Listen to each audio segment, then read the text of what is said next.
Hello! Aujourd'hui, dans cet épisode, je dresse avec toi le bilan de mon année 2024 et je partagerai aussi avec toi mon intention pour 2025. Bien entendu, je t'invite chaleureusement à en faire de même.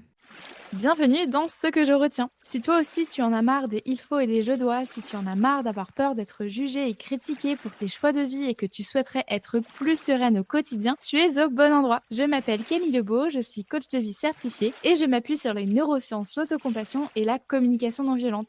C'est parti! Alors tu le sais, si tu as écouté mes bilans des années précédentes, je suis toujours la même trame. Et du coup, on va démarrer là avec la première question qui est quels sont les 5 éléments qui ont marqué mon année 2024? Alors, le premier élément qui a marqué cette année pour moi, ça a été les moments passés avec mes proches. Tu le sais probablement, j'habite en Irlande depuis 2012 et la plupart de mes proches habitent en France. Ces dernières années, pour diverses raisons, on n'a pas su se voir autant qu'on voulait. Mais cette année, on a su créer plus d'opportunités pour se voir et ça m'a fait tellement chaud au cœur. Plus que jamais, je suis convaincue que la famille, c'est celle que l'on se crée. Et finalement, j'ai aussi réussi à créer d'autres souvenirs avec, voilà, avec des personnes que je ne côtoie pas en chair et en os au quotidien. Les relations que j'ai à distance, parce que voilà, j'ai plusieurs connaissances aussi qui n'habitent ni en France ni en Irlande et pour lesquelles on ne s'est pas et avec lesquels on ne s'est pas vraiment vu encore en chair et en os, eh bien, ça n'empêche que les relations sont là et ça fait du bien. Donc vraiment, cette année, le premier élément qui a marqué mon année, c'est les moments passés avec mes proches, que ce soit en physique ou bien à distance. Le deuxième élément qui a marqué mon année, alors là, c'est un peu redondant, c'est que mon état de santé c'est vraiment dégradé. Je dis que ça s'est dégradé parce que ces dernières années, comment te dire que mon état de santé, c'est un peu nawak. Mais voilà, contrairement à l'an dernier, je n'ai pas eu d'opération en urgence. Merci l'univers ou merci je ne sais qui. Mais par contre, mon endométriose et mon adénomiose ont malheureusement progressé. Malgré mon hygiène de vie, mes maladies ont empiré, me privant de tant de choses simples du quotidien, comme même de pouvoir travailler tout simplement. Je t'en parlais d'ailleurs dans l'épisode 96 du podcast. Mes maladies m'ont pourri la vie et j'en étais même arrivée à un stade où je passais plusieurs heures par jour à dormir, à ne plus pouvoir faire des activités que j'aime, comme le puzzle ou même cuisiner. Heureusement que mon mari a été là pour moi, tant pour gérer le quotidien que pour me soutenir moralement. Je trouve ça si difficile en fait à vivre avec la tête pleine de projets, mais avec l'incapacité de pouvoir en réaliser aucun. Je trouve ça aussi super triste de réaliser que la seule victoire du jour, certaines fois, hein, ça pouvait être d'avoir réussi à marcher quelques minutes ou d'avoir réussi à me faire à manger sans l'aide de mon mari. Vivement qu'on passe à autre chose. Le troisième élément marquant de l'année 2024, pour moi, ça a été le renouveau de la coach Camille. Alors, donc de mon entreprise de coaching. Alors, je suis certaine que tu n'es pas passé à côté de la nouvelle mascotte de l'entreprise, à savoir un nuage. Si tu l'as vu sur, enfin, voilà, tu l'as probablement vu sur Insta et sur ma newsletter L'Instant Détente Hebdo. Alors, au début du dernier trimestre de 2023, j'avais pris la décision de refaire ma charte graphique ainsi que mon site internet. J'ai passé tout 2024 à travailler dessus grâce à une graphiste et un développeur web. Alors, à la base, je pensais arriver à refaire mon site internet toute seule, mais si j'ai bien appris un truc ces dernières années, c'est que ce n'est pas parce que je peux faire quelque chose toute seule que je dois le faire. Et en l'occurrence, je suis super fière de moi d'avoir pris la décision de mettre mon ego de côté pour déléguer la création du site internet. Je le trouve magnifique et à mon image. J'ai tellement hâte que tu l'explores. Il devrait sortir au premier trimestre 2025 et j'ai aussi prévu de faire un épisode de podcast sur les coulisses de cette nouvelle charte graphique. Comment ça s'est passé, comment je l'ai vécu. Parce que vraiment, j'ai grandi durant toute cette expérience. J'ai fait sauter plein de il faut et de je dois. Mais ça, je t'en dirai plus au moment venu. Et puis l'autre renouveau de la coach Camille s'est produit au niveau de mon programme de coaching pour t'apprendre à te détacher des il faut et des je dois afin de vivre ta vie pleinement. J'ai enrichi le programme des dernières connaissances et outils que j'ai acquis et créés grâce à mes dernières formations.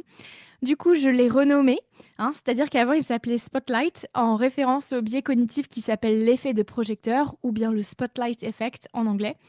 En fait, c'est la tendance à croire qu'on nous observe en permanence tel un projecteur qui nous suivrait à la trace. À présent, Spotlight s'appelle Nouveau départ. Et c'est en référence à l'image de la rando que j'utilise tout le temps en coaching. Pour moi, la vie, c'est comme une randonnée. On a la possibilité de se rendre plus ou moins confortable la rando. On a la possibilité de suivre différents itinéraires. On peut décider de la faire en solo, accompagné ou bien un mixte des deux. On peut la faire en courant ou en marchant, on peut faire le choix de s'arrêter aussi souvent qu'on le veut. En bref, chaque pas de cette rando est un nouveau départ vers le champ des possibles. Et ce nouveau départ que je veux pour toi, c'est que tu te crées une vie que tu aimes et qui te ressemble. Que tu choisisses de ne plus subir tes il faut et tes je dois qui te pourrissent le quotidien et te font passer à côté de ta vie. Nouveau départ, c'est aussi et surtout pour avoir confiance en toi, pour mieux te connaître et pour améliorer tes relations et ta qualité de vie. Nouveau départ, c'est ton programme de coaching pour te libérer des il faut et des je dois, tout comme des injonctions sociales. Et puis l'autre renouveau de la coach Camille s'est produit sur le podcast. Tu as peut-être remarqué que je t'ai offert de nouveaux formats que sont les interviews et les épisodes pour débunker des mythes sur des thématiques précises, comme sur les émotions ou les attentes par exemple. Je suis super contente des retours que j'ai reçus tout au long de l'année sur ces nouveaux formats et je vais bien entendu les garder pour 2025. L'autre élément marquant de l'année 2024, ça a été mon sentiment de liberté qui ne fait que grandir. Alors, cette année encore, j'ai veillé à m'entourer de personnes qui m'aiment telle que je suis. J'ai fait le choix d'arrêter certaines relations dans lesquelles je me sentais contrainte de marcher sur des œufs. Avec ces personnes, quoi que je fasse ou dise, c'était critiquable à leurs yeux. Cet amour conditionnel m'a bouffé ma santé mentale et physique pendant bien trop d'années. Alors voilà, en 2024, j'ai dit stop à tout ça et je me suis choisie et je m'aime encore plus fort pour ça. Je me suis protégée de ces personnes toxiques et en toute transparence, cette décision n'a pas été facile à prendre, mais le truc, c'est que couper les ponts avec ces personnes, c'est douloureux pour moi, mais garder contact avec elles, c'est encore plus douloureux. Alors voilà, je me sens libérée et tellement mieux entourée à présent. Et puis si mon sentiment de liberté ne fait que grandir, c'est aussi parce que j'ai pris une grande décision pour ma santé. J'ai d'ailleurs mis 4 mois avant de la prendre. J'ai pesé le pour et le contre, j'ai demandé l'avis de mes proches et j'ai finalement franchi le cap. Alors, je ne vais pas te dévoiler précisément tout mon dossier médical, hein, car ce qui marche pour mon corps ne marche probablement pas à l'ensemble des personnes atteintes d'endo et d'adénomiose. Mais voilà, avec mon médecin, on a trouvé un truc qui marche sur mon corps et j'ai l'impression de revivre. Je n'ai presque plus aucun symptôme et ceux qui restent sont ultra légers, pas du tout handicapants et surtout ils sont temporaires. Je n'espérais pas tant car mes maladies sont incurables et aucun traitement existe. Donc au mieux on peut juste camoufler les symptômes. Et donc pour moi c'est une libération car ça fait plus de 7 ans que je ne m'étais pas sentie comme ça. C'est un privilège de ne connaître aucune douleur physique au quotidien. C'est un privilège d'avoir de l'énergie pour faire ce qu'on a envie dans sa journée. Et je redécouvre le privilège de ne plus prioriser ma santé à chaque instant. Et j'espère sincèrement que ma santé va se stabiliser comme ça. Et le cinquième élément marquant de cette année 2024, ça a été pour moi aussi l'annonce de notre retour en France qui est un vrai soulagement. Car mon mari et moi en avons marre de vivre sur une île. Le coût de la vie en Irlande est très élevé, nos proches nous manquent et on a de gros problèmes avec notre appartement. Clairement, celui-là, il va pas nous manquer. Et puis notre retour en France est aussi un grand soulagement car ça fait plus de 3 ans qu'on a pris notre décision. Et 3 ans, c'est long quand on ne se sent pas bien dans un pays et dans son logement. Sans m'étaler sur le sujet, l'Irlande est un pays dans lequel l'accès aux soins est difficile à cause des années de liste d'attente, mais aussi à cause du coût pour se faire soigner. La qualité des soins est plutôt basse. La retraite et le chômage sont quasi inexistants et on a une crise du logement depuis des années. Bref, l'Irlande mène une politique sociale bien libérale et laisse tomber sa population. Ça me brise le cœur, vraiment. Et je mesure le privilège que j'ai d'avoir la possibilité de vivre ailleurs, et en France notamment. Et si tu es surprise d'entendre tout ça, dis-toi que moi aussi, avant de m'installer en Irlande il y a 13 ans, je me disais que ça irait car c'est un pays qui est dans l'Union européenne. Mais heureusement que c'est un pays dans l'Union européenne. Car l'Irlande a un retard conséquent dans plein de domaines, dû notamment aux 800 ans de colonisation britannique sur son territoire. Mais je vais m'arrêter là, sinon je pourrais en parler pendant des heures et m'énerver. Donc, je m'arrête là-dessus. La deuxième étape du bilan, c'est les apprentissages. Alors, quels ont été mes apprentissages cette année? Alors, cette année, finalement, je ne retiens qu'un seul apprentissage, mais qu'est-ce qu'il est important pour moi?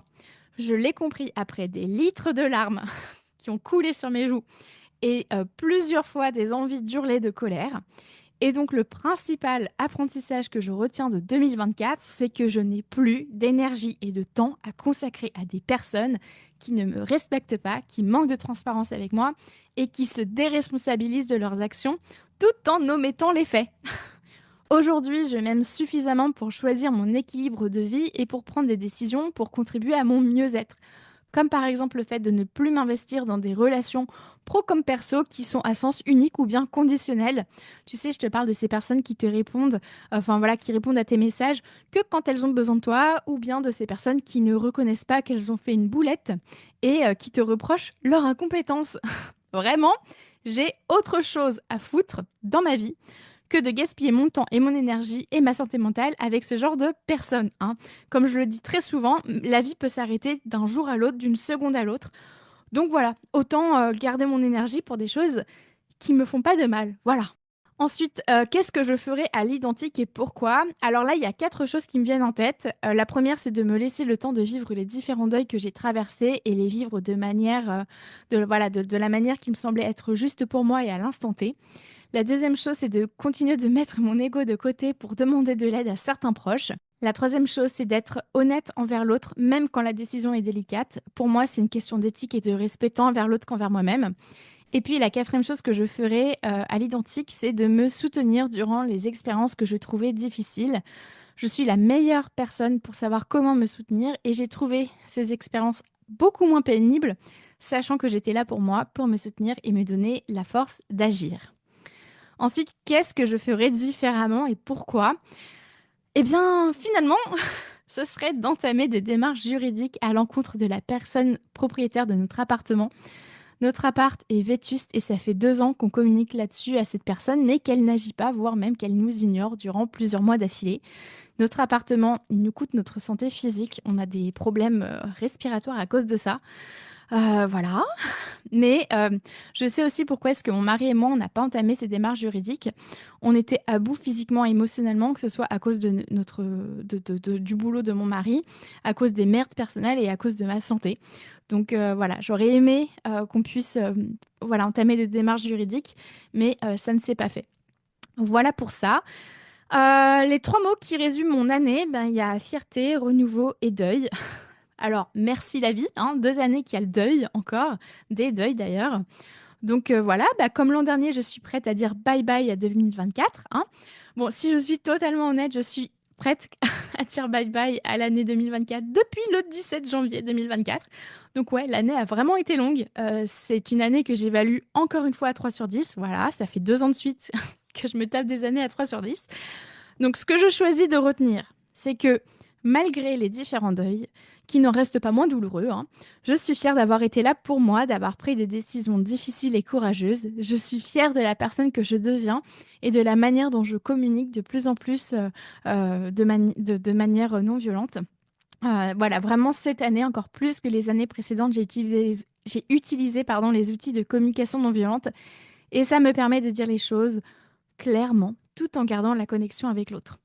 Et puis, les différents renouveaux de 2024 amèneront d'autres renouveaux en 2025 et pour ça, j'ai bien hâte. Voilà, et puis bah, maintenant on arrive à l'intention de 2025. Donc mon intention pour 2025, c'est la création de souvenirs. Tu me vois pas, mais je trépigne, je suis toute contente. Alors, je sais d'ores et déjà que 2025 va être une année challengeante d'un point de vue administratif et logistique.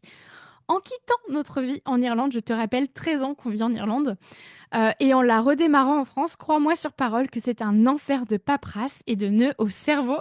On n'a jamais vécu en France en tant qu'adulte. Alors même si on est français, hein, pour nous, ça vient, le fait de rentrer vivre en France, ça va avec plein d'interrogations et d'inconnus. Et c'est précisément pour cette raison que mon intention pour 2025, c'est la création de souvenirs. Vois-tu, j'ai envie de vivre en 2025. Je n'ai pas envie que toute mon énergie soit tournée vers la paperasse et les emmerdes, les petits tracas.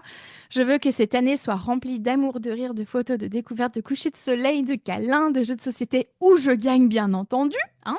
Bref, voilà, j'ai envie de me créer des souvenirs en 2025 et j'ai tellement hâte. Alors, avant de m'arrêter ici pour aujourd'hui, je te mets dans les notes de cet épisode mon bilan de 2022 et de 2023. Comme ça, tu verras mon cheminement d'une année à l'autre et tu verras comment est-ce que j'ai pu implémenter mes intentions. Et voilà pour aujourd'hui. Et toi, quel bilan dresses-tu de 2024? Quelle est ton intention pour 2025? Et bien entendu, viens me partager tout ça sur Insta, sur le compte @lacoachcamille ou bien par mail à hello@lacoachcamille.com. Prends soin de toi. Merci à toi d'avoir écouté cet épisode jusqu'au bout. Pour consulter mes sources ou bien lire cet épisode, sache que sa retranscription est disponible dans les notes du podcast. Et si tu souhaites en savoir plus sur mon travail ou bien si tu cherches à t'abonner à ma newsletter, direct sur mon site internet www.lacochecamille.com. Et tu peux aussi me rejoindre sur ma page Instagram @lacochecamille. Prends soin de toi.